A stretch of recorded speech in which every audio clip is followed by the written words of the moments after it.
Hello दोस्तों, good morning. आज हम देखेंगे आवोगाद्रो का नियम।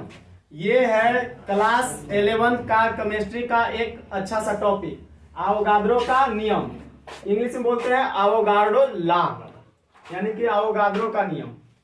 इस नियम का प्रतिपादन 1811 ईस्वी में अमेडियो आवोगाद्रो ने किया था। कौन किया था?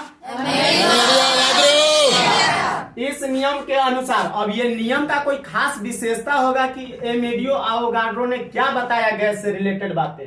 तो इन्होंने कहा कि समान ताप और दाब पर, समान ताप और दाब पर, यानी कि ताप और दाब अस्थिर रहे, कम बेसी नहीं। समान ताप और दाब पर सभी गैसों के समान आयतन में अणुओं की संख्या समान होती है। कब? जब समान ताप और दाब समान रहेगा। कौन कौन समान रहेगा? ताप और दाब समान रहेगा तो कोई भी गैस, सभी गैस मतलब कोई भी गैस, या हाइड्रोजन गैस या हीलियम गैस या ये रूम में भरा हुआ है वो गैस, कोई भी गैस समान ताप और दाब पर उसमें अणुओं की संख्या क्या होती है? समान होती है। हाँ, उसका मात्रा समान होना चाहिए कि 1 लीटर हाइड्रोजन रहे या 1 लीटर कोई भी गैस ऑक्सीजन, लेकिन समान ताप और दाब पर उसमें अणु की संख्या क्या होगी? समान होगी। क्या होगी? समान। अब देखते हैं आगे एसटीपी। एसटीपी का मतलब होता है standard temperature pressure. S for standard, T for pressure, standard temperature pressure पर, यानी कि स्टैंडर्ड टेम्परेचर क्या? तो 0 डिग्री सेल्सियस क्या है? स्टैंडर्ड टेम्परेचर है ना, स्टैंडर्ड टेम्परेचर है। और ये क्या है? Pressure 760 mmHg। 760 mmHg क्या है? वो दाब है। हम लोग के शरीर में भी जो दाब नापा जाता है ना, बीपी, ब्लड प्रेशर, वो mmHg में ही मापा जाता है। 120/80 mmHg। लेकिन डॉक्टर लोग थोड़ी बताते हैं mmHg, और सुनने वाला को भी उतना पता नहीं रहता है। जिसको पता होता है वो पूछ लेता है ये क्या चीज है, मात्रक का है, किलोमीटर है, मीटर है, क्या है, तो वो mmHg होता है ना। Hg मतलब पारा।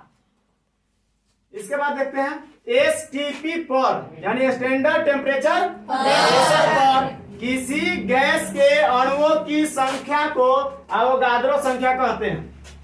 कोई गैस है, उसको एसटीपी पर अणुओं की संख्या जितना होगा उसी अणु की संख्या को क्या कहेंगे? आवोगाद्रो संख्या कहेंगे। क्या बोलेंगे? आवोगाद्रो संख्या। एक आवोगाद्रो संख्या बराबर कितना होता है?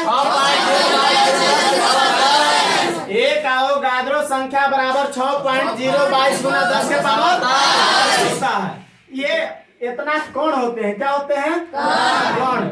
6.022 गुना 10 के पावर 23 को कण, माने एक आवोगाद्रो संख्या हम लेंगे उसमें इतना कण होगा। क्या होगा? कण होगा। अब देखेंगे यहाँ पे क्या लिखा हुआ है कि भी समानुपाती एन। समानुपाती कहता है कि अगर इधर वाला बढ़ेगा तो ये भी बढ़ेगा, और ये घटेगा तो ये भी घटेगा। कहने का अर्थ है कि भी मतलब वॉल्यूम और एन मतलब क्या? आवोगाद्रो संख्या। और यहाँ पे लिखे भी है कि इसे बड़ा एन ना, बड़ा एन से आवोगाद्रो संख्या को सूचित किया जाता है। अब देखेंगे भी मतलब क्या होता है? भी माने आयतन, एन माने आवोगाद्रो संख्या। तो जितना आयतन बढ़ेगा उतना ही आवोगाद्रो संख्या बढ़ेगा। सपोज 1 ग्राम आयतन में आवोगाद्रो संख्या जो भी होगा, अगर हम इसको 1 ग्राम के जगह पर या 1 ml के जगह पर 100 ml कर दें, 100 ml के जगह पर 500 ml कर देंगे तो आवोगाद्रो संख्या भी बढ़ेगा। यानी समानुपाती का मतलब ये होता है कि ये बढ़ रहा है तो ये भी बढ़ेगा। तो आयतन बढ़ेगा तो आवोगाद्रो संख्या नहीं बढ़ेगा, आयतन घटेगा तो आवोगाद्रो संख्या नहीं बढ़ेगा। समझ में आ रहा है? जहाँ पे भी क्या है? वॉल्यूम यानी आयतन, और एन क्या है? एन क्या है? इसके बाद देखेंगे मोलों की संख्या। अगर हमको मोल संख्या निकालना हो, क्या चीज? मोल को संख्या को छोटा एन से दिखाया जाता है। मोल संख्या बराबर होता है अणुओं की संख्या बटा 6.022 गुना 10 के पावर 10।